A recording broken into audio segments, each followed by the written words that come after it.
Today, I'll show you how to change a username on Namecheap, or more accurately, how to work around the fact that Namecheap doesn't let you change it directly. If you've ever created an account quickly and later regretted the username you chose, you're definitely not alone. Namecheap has a long-standing security policy that does not allow you to edit or rename an existing account username at all. There's no hidden setting, no support override, and no way to request a manual change. Instead, the only reliable approach is to move your digital assets from your current account into a brand new account that uses the username you actually want. In this walkthrough, I'll explain how that works, why it's set up this way, and what you should keep in mind before you get started. First, let's talk about the basic idea behind this workaround. Think of your Namecheap username as a permanent label attached to that specific account. Because changing usernames could create confusion and open the door to potential security risks, Namecheap simply locks it. What you can change, though, is where your domains and other products are stored. So the solution is to create a completely new account with the username you prefer and then migrate your assets over to it. To begin, go to the Namecheap website and start the sign-up process for a new account. You'll be asked to choose a username. This is where you'll enter the new name you want to use going forward. So take a moment to pick something you're comfortable keeping long-term.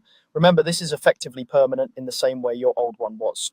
During the sign-up, you'll also be asked to provide an email address. This is very important. You cannot use the same email address that is already attached to your current Namecheap account. The system will not allow two accounts to share a single email. If you try, it will either block the registration or prompt you to log in instead. So before you start, make sure you have a second email address you can use. It can be a personal or work email, or even a dedicated address you create just for managing your Namecheap assets. As long as it's unique and accessible to you, it will work. If you manage multiple projects, it can even be helpful to choose an email that reflects the purpose of this new account, just to keep your setup organized. Once you've filled in the required information and confirmed the new email address, your new Namecheap account will be created with your desired username. At this point, you now have two separate accounts: your original one, which still holds your current domains and services, and your new one, which is essentially an empty container waiting to receive those assets. From here, the general idea is that you'll transfer or move your domains and other digital products from the old account into the new one.